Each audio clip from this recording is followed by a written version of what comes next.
मेरा परिवार है।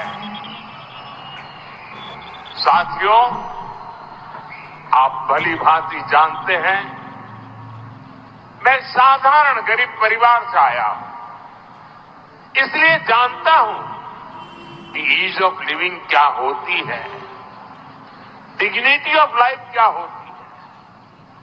आज जब भारत में तेजी से अर्बनाइजेशन हो रहा है, तब शहरों में रहने वाले गरीब, यहां के मिडिल क्लास, उसकी क्वालिटी ऑफ लाइफ में बहुत सुधार आना चाहिए। वो बहुत जरूरी है। इसके लिए एनडीए सरकार सोशल, फिजिकल और डिजिटल, इन तीनों प्रकार के इंफ्रास्ट्रक्चर पर रिकॉर्ड इन्वेस्टमेंट कर रहा है। साथियों, पिछले 10 इयर्स में एनडीए सरकार द्वारा शहरों में गरीबों को करीब 1 करोड़ पक्के घर दिए गए। इनमें से 84,000 घर यहां बेंगलुरु में मिले हैं। मिडिल क्लास के लोगों का घर का सपना पूरा करने के लिए सरकार ने उन्हें इंटरेस्ट सब्सिडी दी है, और ये आजादी के बाद पहली बार हुआ है। ऐसा करके हमारी सरकार ने मिडिल क्लास के 60,000 करोड़ रुपए से ज्यादा सेव कराए हैं। गरीब और मिडिल क्लास के घर इनकम्प्लीट न रहे। जो बिल्डर है वो आधा अधूरा छोड़ करके पैसे दबा करके चला न जाए। मध्यम वर्ग के परिवार का सपना टूट न जाए, इसके लिए एनडीए सरकार ने रेरा कानून बनाया। आज बेंगलुरु के भी 3,000 से ज्यादा हाउसिंग प्रोजेक्ट रेरा के तहत कवर्ड है। उसके कारण जो एग्रीमेंट हुआ है वैसा ही मकान बनाकर देना पड़ता है। जो मटेरियल लिखा है वो ही मटेरियल उपयोग करके देना पड़ता है। आप अपने क्लाइंट को गुमराह नहीं कर सकते, उसको लूट नहीं सकते। ऐसा रेरा कानून आप सब नागरिकों की भलाई के लिए बनाया है। 2014 से पहले आपकी 2 लाख के एनुअल इनकम पर ही इनकम टैक्स लग जाता था। आज आपको 7 लाख रुपीस तक की इनकम पर कोई टैक्स नहीं देना पड़ता। 2014 से पहले अलग अलग तरह के इनडायरेक्ट टैक्सेस आपके कपड़ों का बिल, रेस्टोरेंट में खाने का बिल, हर तरह के खर्चे बढ़ा देते थे।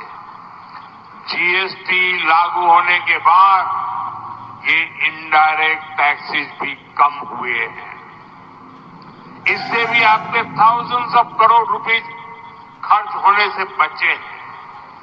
जो एलईडी बल्ब कभी 400 रुपीस का था, अब उसकी कीमत 400 से 40 रुपीस तक ले आए हैं।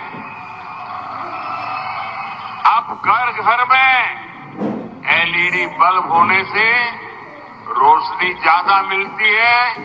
बिजली बिल में मिडिल क्लास के करीब 20,000 करोड़ रुपीस हर साल सेव हो रहे हैं। अब तो एनडीए सरकार ने एक और नई योजना शुरू की है, पीएम सूर्यघर मुफ्त बिजली योजना।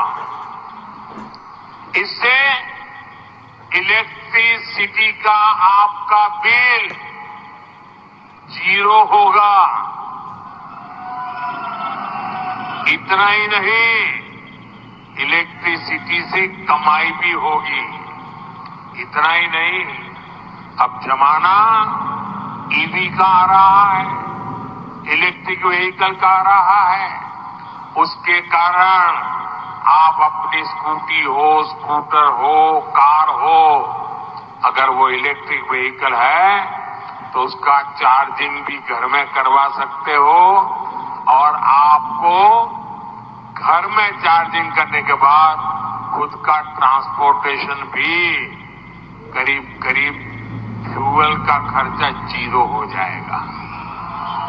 साथियों, गरीब और मिडिल क्लास का बहुत बड़ा खर्च हेल्थ रिलेटेड होता है, लेकिन आयुष्मान भारत योजना इसमें गेम चेंजर साबित हुई है। आयुष्मान भारत योजना के चलते आज करोड़ों लोगों को 5 लाख रुपीस तक का फ्री ट्रीटमेंट मिलना सुनिश्चित हुआ है। इससे भी लोगों के 1 लाख करोड़ रुपए सेव हुए हैं। और अब बीजेपी ने अपना जो मैनिफेस्टो घोषित किया है उसमें इस योजना को एक्सपांड कर दिया गया है। देश के हर ऐसे सीनियर सिटीजन्स जिनकी एज 70 इयर्स से ऊपर है, उन्हें भी अब 5 लाख रुपीस तक का फ्री ट्रीटमेंट मिलेगा। और ये फैसला सिर्फ सीनियर सिटीजन को ही नहीं बल्कि हर युवा को भी रिलीफ देगा जो अपने माता पिता की हेल्थ के प्रति चिंतित रहते हैं। एनडीए सरकार ने जो जन औषधि केंद्र खोले हैं उनमें 80% डिस्काउंट पर मेडिसिन मिलती है। इससे भी मिडिल क्लास के करीब 30,000 करोड़ रुपए सेव हुए हैं।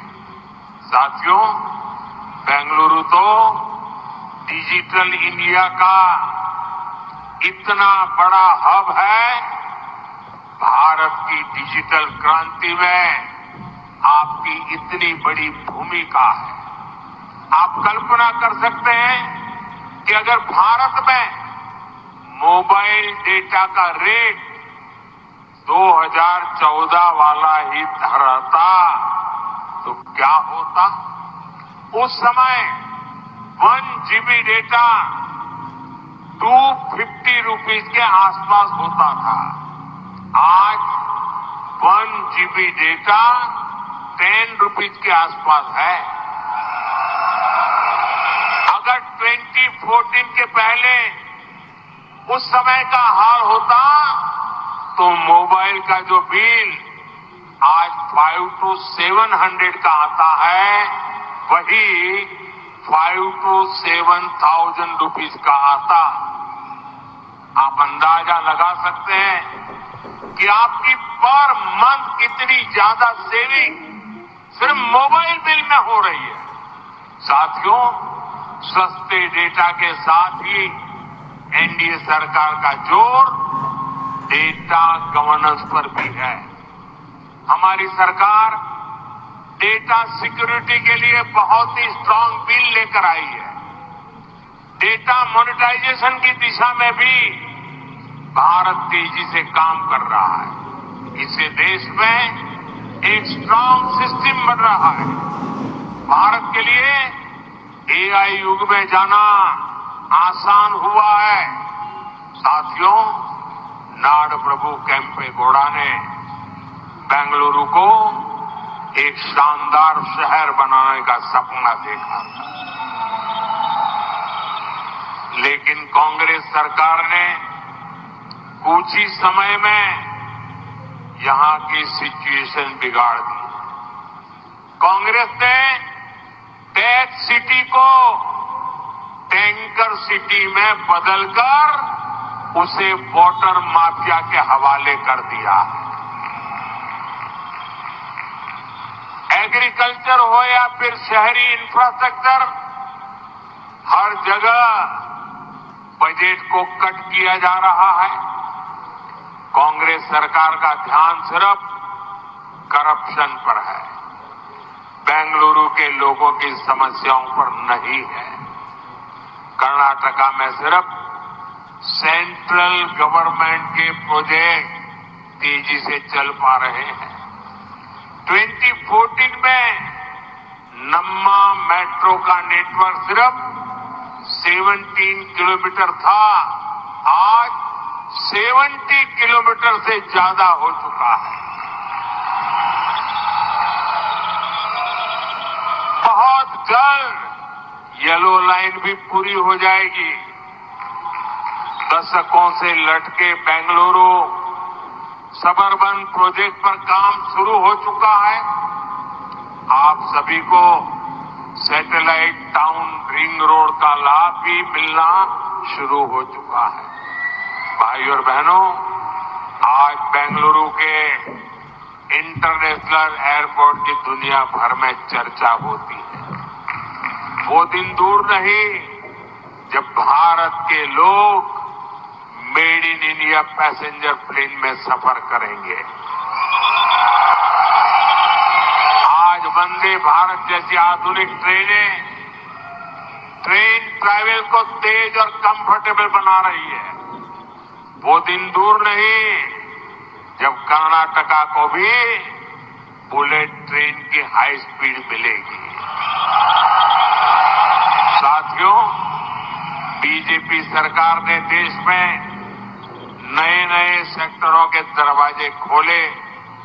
इससे युवाओं के लिए बड़ी संख्या में एम्प्लॉयमेंट के अवसर बने हैं।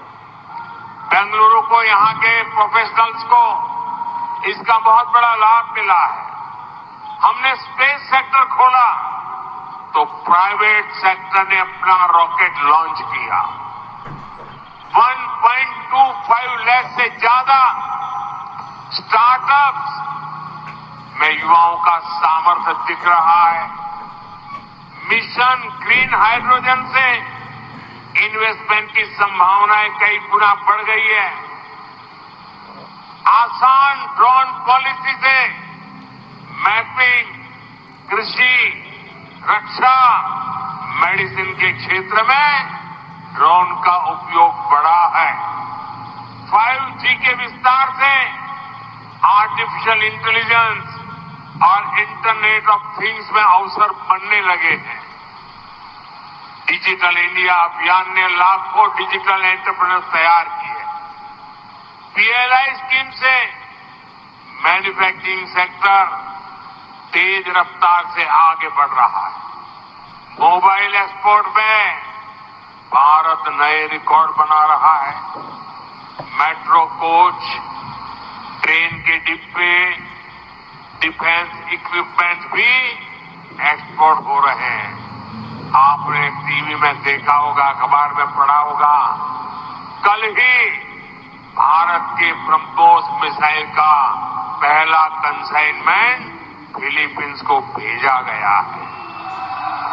इसने ग्राउंड लेवल पर बड़ी संख्या में एम्प्लॉयमेंट अपॉर्चुनिटीज पैदा की है।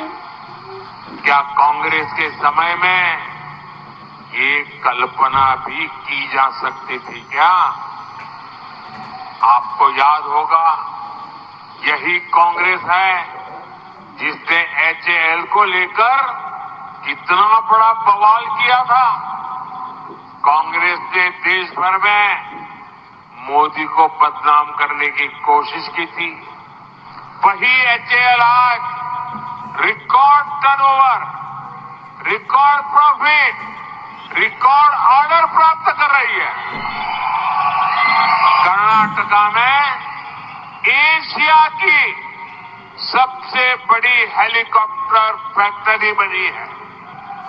अमेरिका के बाद बोइंग की दूसरी सबसे बड़ी फैसिलिटी कर्नाटका में बनी है। ये तभी हो पा रहा है जब भारत में फैक्ट्रियां बढ़ रही हैं। उसमें काम करने वालों की संख्या बढ़ रही है। भाई और बहनों, बेंगलुरु युवा शक्ति, युवा टैलेंट और टेक्नोलॉजी का पावर हाउस है। लेकिन कांग्रेस और इंडी गठबंधन टेक्नोलॉजी के विरोधी है। आज पूरी दुनिया डिजिटल इंडिया की प्रशंसा कर रही है, भारत के फिनटेक की प्रशंसा कर रही है, लेकिन आप भूलिएगा नहीं, कांग्रेस ने आधार का विरोध किया था, अदालतों में घसीट कर ले गए थे। कांग्रेस ने जन धन अकाउंट्स का विरोध किया था। कांग्रेस ने डिजिटल पेमेंट्स का मजाक उड़ाया था। कांग्रेस ने राशन की योजना में डिजिटल ऑथेंटिफिकेशन का विरोध किया।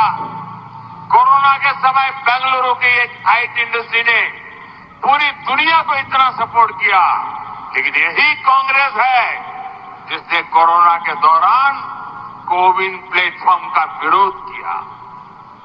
कांग्रेस ने made in India corona vaccine को बदनाम किया।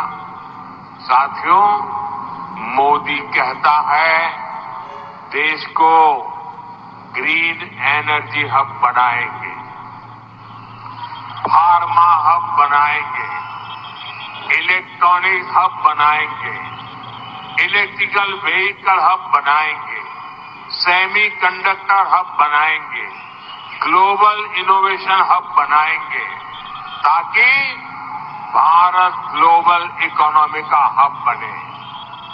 लेकिन कांग्रेस और इंडी गठबंधन वाले कहते हैं मोदी को हटाएंगे। मोदी की गारंटी है 5G के बाद 6G लाएंगे। वो कहते हैं मोदी हटाएंगे। मोदी की गारंटी है AI लाएंगे। वो कहते हैं मोदी हटाएंगे। मोदी की गारंटी है चंद्रयान के बाद गगनयान का गौरव दिलाएंगे, तो वो कहते हैं मोदी हटाएंगे। कांग्रेस एंटी यूथ है, क्योंकि कांग्रेस एंटी इन्वेस्टमेंट है, कांग्रेस एंटी एंटरप्रेन्योरशिप है।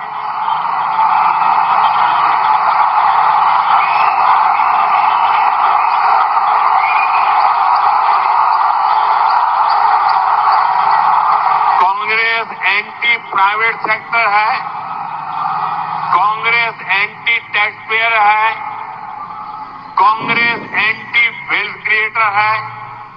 साथियों, यहां कांग्रेस सरकार जिस प्रकार के विचारों को, जिस मानसिकता को बढ़ावा दे रही है, वो भी बहुत खतरनाक है। जहां हमारी बेटियों पर हमले हो रहे हैं, बाजारों में बम फूट रहे हैं, भजन कीर्तन सुनने पर भी हमले हो रहे हैं, ये सामान्य घटनाएं नहीं है। और इसलिए मैं बेंगलुरु के और कर्नाटका के भाइयों से आग्रह करूंगा, ये कांग्रेस से बहुत अलर्ट रहना है।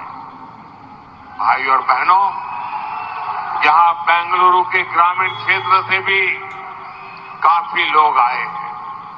एग्रीकल्चर को आधुनिक बनाने के लिए भी हमारी सरकार हर प्रयास कर रही है।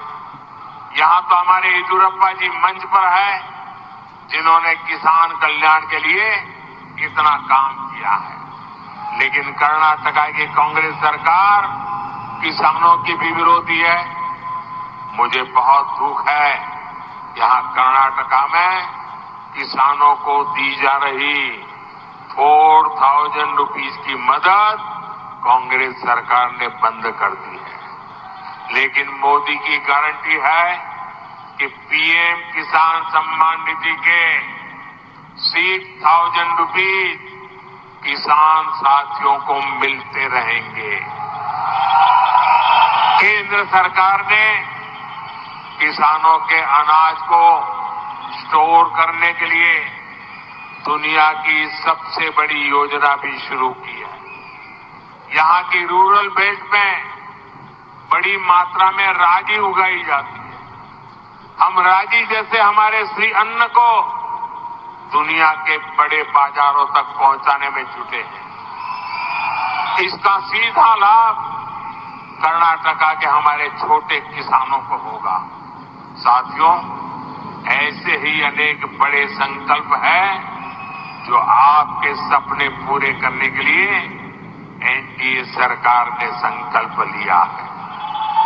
आपके सपने पूरे करने के लिए ही बीजेपी और जेडीएस साथ आए हैं और इसलिए मैं आपको गारंटी देता हूं, आपके सपने ये मेरा संकल्प है। मेरा पल पल आपके नाम, मेरा पल पल देश के नाम। और मैं आपको वादा करता हूं 24/7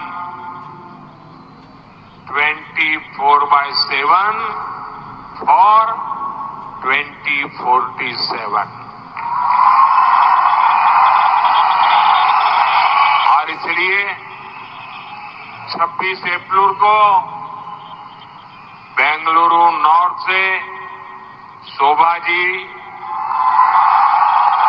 बेंगलुरु रूरल से doctor CN Manjunath, Bengaluru central से पीसी मोहन और बेंगलुरु साउथ से युवा साथी भाई तेजस्वी सूर्या को भारी मतों से विजयी बनाना है। इस बार बेंगलुरु शहर में वोटिंग के सारे रिकॉर्ड टूटने चाहिए। साथियों, वैसे आप सभी के लिए मैंने अपने भाषणों को कन्नड़ा भाषा में ट्रांसलेट करके सोशल मीडिया पर अपलोड करना शुरू किया है। इसमें एआई की मदद ली जा रही है। ट्विटर यानी एक्स ऐप पर नमो इन कन्नड़ा नाम से एक अकाउंट भी है। आप इससे जरूर जुड़े और ज्यादा से ज्यादा लोगों को भी इसके बारे में बताएं। मेरा एक काम करना है, करेंगे। मेरा एक काम करेंगे पक्का। पहले तो ज्यादा से ज्यादा मतदान कराओगे, अपना पोलिंग बूथ जीतोगे, फिर एक मेरा पर्सनल काम करोगे। पर्सनल है, करेंगे। घर घर जाना है और हर घर जाकर कहना है हमारे मोदी जी आए थे और आपको प्रणाम कहा है। मेरा प्रणाम पहुंचा देंगे, मेरा प्रणाम पहुंचा देंगे। मेरे साथ बोलिए भारत माता की, भारत माता की, भारत माता की। बहुत बहुत धन्यवाद।